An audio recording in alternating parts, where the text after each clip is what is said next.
এ বন্ধু আকাশ, কি খবর, কেমন আছিস? এ তোরে আলহামদুলিল্লাহ। কিরে বন্ধু, কোথায় যাইছিস?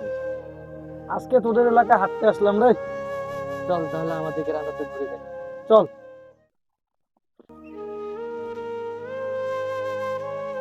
ওই দেখ, হুজুর এসে গল্প বলতেছে, বাচ্চাদেরকে চল শুনে আসি। দূর, এগুলা গল্প স্বল্প এলা শোনার টাইম আছে? চল, ওই হুজুর অনেক ভালো গল্প বলে, গল্প বললে মনটা ভালো থাকে। চল আজকে একদিন শুনে আসি। তোর রিকোয়েস্ট না করতে না। আচ্ছা চল।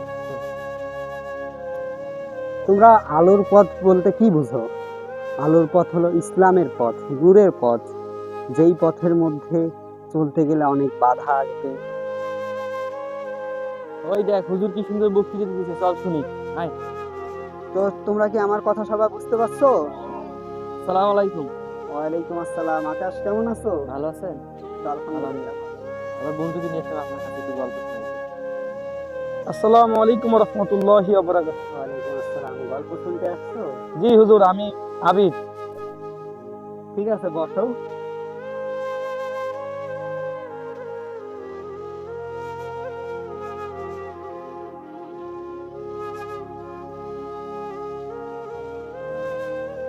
তো আমরা আলোর পথ সম্বন্ধে জানলাম। আলোর পথ হলো এমন একটা পথ, ধরো নূরের পথ, মানে ইসলামের পথ, দ্বীনের পথ, যেই পথে আমরা চললে এই পথে আমাদের অনেক কষ্ট করতে হবে। নামাজ পড়তে আমাদের কিছু কষ্ট হবে, আবার কাউকে ইসলামের দাওয়াত দিতে গেলেও আমাদের অনেক কষ্ট হবে। কেউ দাওয়াত নিবে, কেউ নিবে না। কারো মনের মধ্যে আর কি আবেগ জাগবে ইসলামের জন্য, কারো জন্য জাগবে না। আমরা ইসলামের জন্য যেন কিছু করতে পারি। আমাদের মৃত্যুর পরে কিন্তু আমাদের আমল ছাড়া আর কোনো কিছু আমাদের সাথে যাবে না, কোনো কিছু না। পৃথিবীর মধ্যে আমরা টাকা পয়সা, ধন সম্পত্তি যত কিছু ইনকাম করি না কেন, পড়াশোনা, পৃথিবীর যত পড়াশোনা আছে সব পড়াশোনা শেষ করলেও কি কোনো লাভ নাই। আমাদেরকে শেষ সময় সে আমলটাই কাজে লাগবে। তো আজকে সবাইকে ছুটি দিয়ে দিলাম, আবার কালকে ক্লাস নিব। ঠিক আছে? ঠিক আছে, সবাই যাও এখন বাসায় বাসায়, সাবধানে যাইও। ঠিক আছে?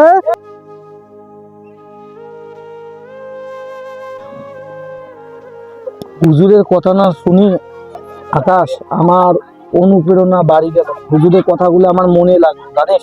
এরকম বক্তব্য আমি খুব কম শুনি। আমাদের এলাকার মধ্যে হুজুরটা অনেক ভালো। ওই অনাথ শিশুদেরকে নিয়ে অনেক ভালো গল্প শোনায়, ভালো জীবন পর্যায়ে নিয়ে আসে, মাশাআল্লাহ।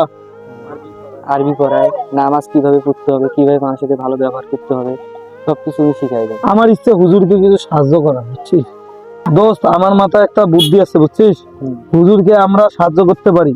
আমি বাংলা ক্লাস নেই, তুই ইংলিশ ক্লাস নিয়ে ওই অনাথ বাচ্চাগুলোকে আমরা শিক্ষা আলো ছড়িয়ে দিই। তাহলে তো এটা আরো ভালো উদ্যোগ, আরো সুন্দর হয়। তা হুজুরকে এই বিষয়ে জানাই।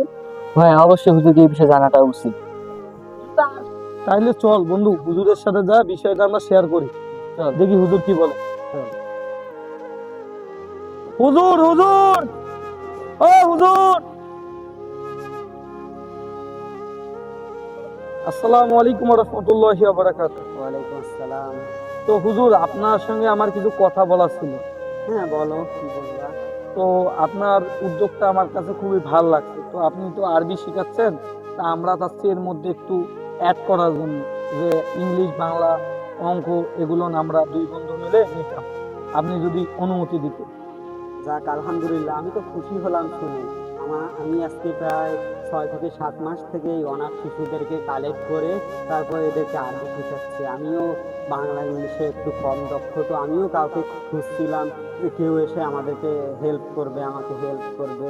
তো তোমরা এগিয়ে আসছো, আমার খুব ভালো লাগলো দেখে। আর এদের যে খাবার দাবারের ব্যবস্থা, আমি এটা এলাকাবাসীকে বলে ব্যবস্থা করে দেবো এখন। যাক, আলহামদুলিল্লাহ।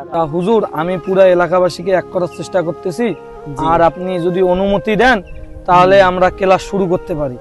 জি, তাহলে তুমি কাল থেকে আমার ইয়াতে জয়েন হও। তুমি কি বাংলা পড়াবা? হ্যাঁ, আমি বাংলা পড়াবো এবং গণিত পড়াবো, আর আমার বন্ধু ইংলিশ খুব ভালো পারদর্শী, সে ইংলিশে পড়াবে। যাক, আলহামদুলিল্লাহ। তা হুজুর, আমার গরিবের বাসায় একদিন চাঁদ দাওয়াত নিন। জি, ইনশাআল্লাহ নিব। আসি। আসসালামু আলাইকুম ওয়া রাহমাতুল্লাহি ওয়া বারাকাতুহু। আলোর পথে চলি আমরা, আধার যেথা মুছে যায়, সত্যের দ্বীপ জ্বাললে মনে, মিথ্যা আর টেকে না তাই। হৃদয় ভরে শান্তি সুর, দিনের পথে মিলি, সবাই আলোর পথে চলতে গেলে রবের কাছে ভয় নেই ভাই।